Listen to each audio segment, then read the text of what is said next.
I give way to the honourable gentleman. There is no doubt that the Prime Minister has in many ways achieved substantial success in the economy. There is one statistic that I understand is not, however, challengeable, and that is that over her 11 years, the gap between the richest 10% and the poorest 10% in this country has widened substantially. That's right.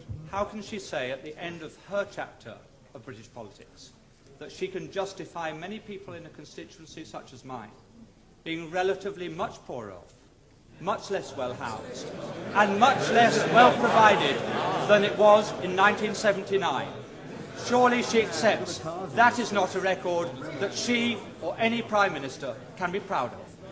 Mr. Speaker, all levels of income are better off than they were in 1979. But what the honourable member is saying is that he would rather the poor were poorer, provided the rich were less rich. That way you will never create the wealth for better social services as we have. And what a policy! Yes, he would rather have the poor poorer, provided the rich were less rich. That is a Liberal policy. Yes, it came out. He didn't intend it to, but he did. I give way to the honourable gentleman. I'm extremely grateful. The Prime Minister is aware that I detest every single one of her domestic policies and have never hid that. And I think that the honourable gentleman knows that I have the same contempt for his socialist policies as the people of East Europe who have experienced it have it for theirs. I think I must have hit the right nail on the head when I pointed out that the logic of those policies are they'd rather have the poor poorer. Once they start to talk about the gap, they'd rather the gap were that.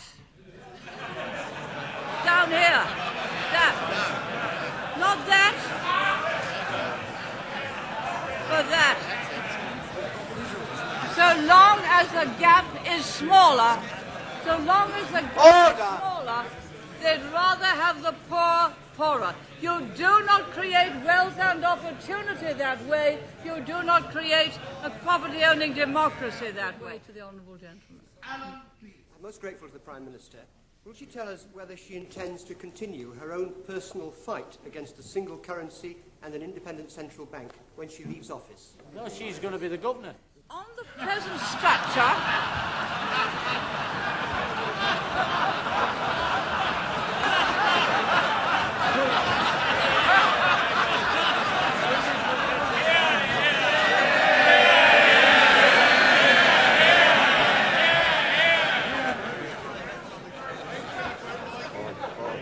Order.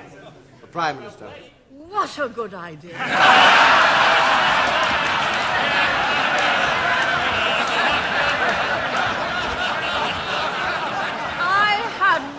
Of it. But if I were, there'd be no European Central Bank accountable to no one, least of all to national parliaments. Because the point of that kind of European Central Bank is no democracy, taking powers away from every single parliament and being able to have a single currency and a monetary policy and an interest rates which takes all political power away from us. As my right honourable friend said in his first speech, after the proposal of a single currency is about the politics of Europe. It is about a federal Europe by the back door. So I'll consider the honourable gentleman's proposal. Now, where were we? I'm enjoying this. Right.